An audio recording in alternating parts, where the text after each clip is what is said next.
का नाम है आशुतोष उपाध्याय। इस वक्त मैं पहुंच चुका हूं उत्तराखंड के हरिद्वार जनपद के कलियर विधानसभा के लगातार 3 बार से विधायक माननीय फुरकान जी मेरे साथ हैं।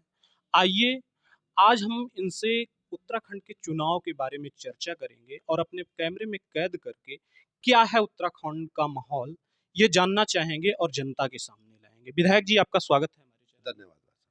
विधायक जी क्या लगता है उत्तराखंड का लोकसभा का चुनाव हरिद्वार जनपद का ये जो चुनाव है लोकसभा का किधर जाने वाला है, क्या है जनता का?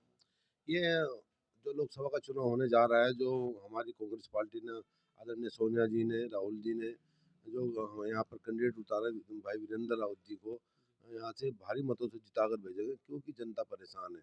जो 2 बार के सांसद थे निशंक जी, उनका कहीं भी क्षेत्र में कोई विकास नहीं हुआ। मान लो यहाँ तक तो जो विधायक जो सॉरी सांसद निधि थी, वो भी लैप्स हुई। और नया अभी कोई भी सेंटर में सरकार थी, डबल इंजन की सरकार बताते थे। जब भी कोई इस क्षेत्र में कोई काम नहीं किया। मैं अपनी विधानसभा की बात करता हूँ, मेरी विधानसभा में कहीं भी इनका कोई ऐसा खास काम, कोई भी काम नहीं इन्होंने नहीं किया। तो आज जनता परेशान थी, क्योंकि वो जब क्षेत्र में काम नहीं कर रहे थे तो उसे कैंडिडेट बदलना पड़ा।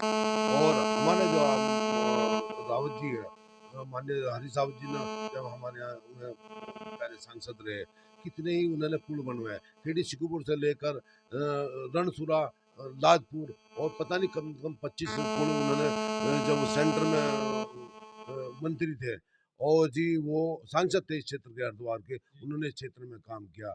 माने जब डबल इंजन की सरकार चल रही थी, फिर भी कोई ऐसा उन्होंने काम नहीं किया। तो जनता सब जान चुकी है कि ये आपस में लड़ा कर वोट लेना चाहते हैं, और विकास के नाम पर हमें कांग्रेस पार्टी को वोट मिलेगा।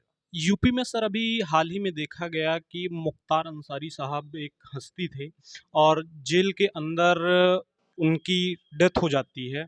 उनके भाई का आरोप है कि मेरे भाई को जहर दे दिया गया। इस पर आप क्या कहना चाहेंगे? अब देखो, वो तो जांच का विषय है। मानो उसमें जांच रिपोर्ट में क्या हुआ, आया, या क्या उन्होंने किसी ने बताया, मैं इस बारे में कुछ कहना नहीं चाहता, क्योंकि मेरी किसी से कोई बात नहीं, और न ही मुझे रिपोर्ट की जानकारी है। भाजपा तो इस बार चुनाव में कह रही है सर अब की बार 400 पार। इस पर आप क्या कहना चाहेंगे? नहीं, वो तो जनता सब जान रही है कि आज जो वादे किए थे, जो जब पिछली बार लोकसभा का 2019 में चुनाव हो रहा था कि डबल इंजन की सरकार बनो, हम युवाओं को नौकरी देंगे, 2 लाख हर वर्ष युवाओं को नौकरी देंगे। क्या दी?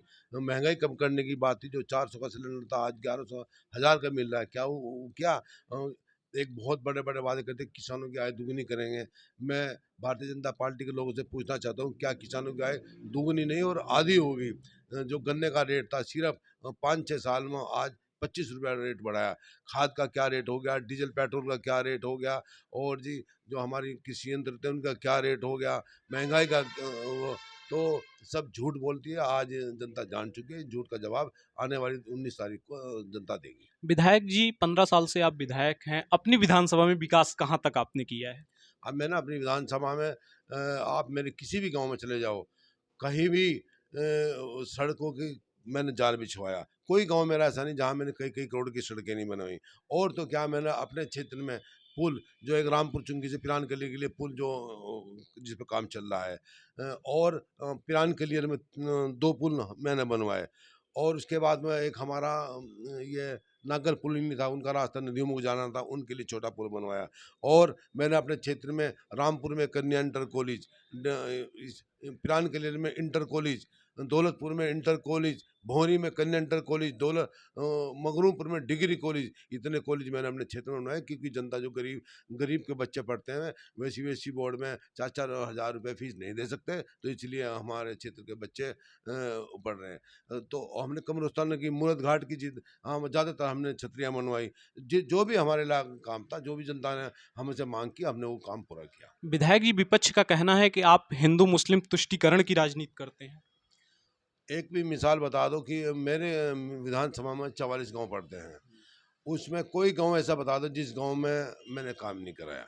चाहे, क्योंकि जब मुझे जनता एक तरफा वोट देती है, कोई बूथ ऐसा नहीं जिस बूथ से मुझे वोट नहीं मिलते, और मैं हमेशा अपनी जनता के साथ रहूँ। एक भी मिसाल मुझे जो आपने कहा है मुझे बता दे, तो मैं मान जाऊँगा कि हाँ मैं कर रहा। मेरे अंदर कभी जिस जब जब जनता हिंदू मुस्लिम सिख से सब जात बिरादरी से ऊपर उठकर मुझे वोट देते हैं, तो मेरा कोई मतलब ही नहीं है कि मैं एक तरफ़ा काम करूँ। मैंने अपने मेरी जनता जिस जनता ने जिता कर भेजा, मेरी पिरान किले की जनता सब मेरे सर पर ये सब शर्माते हुए सबने का मुझे सहयोग रहता है, इसलिए मैं सब जगह विकास कर रहा हूँ। चलते-चलते एक लास्ट सवाल, चुनाव को मद्देनज़र रखते हुए आप अपनी विधानसभा की जनता व उत्तराखंड की जनता से कोई अपील करना चाहते हैं?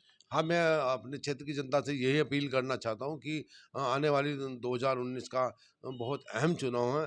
आप सब जात बिरादरी से ऊपर उठकर महँगाई देखो, रोज़गार देखो, रोज़गार की क्या हो रही, जो हमारे किसानों की हालत बदतर हो गई है। तो इन सबको देखते हुए कांग्रेस को वोट दें और भाई वीरेंद्र को यहाँ से भारी मतों से जिता कर भेजें, यही मेरी अपील है। जी, धन्यवाद विधायक जी। धन्यवाद।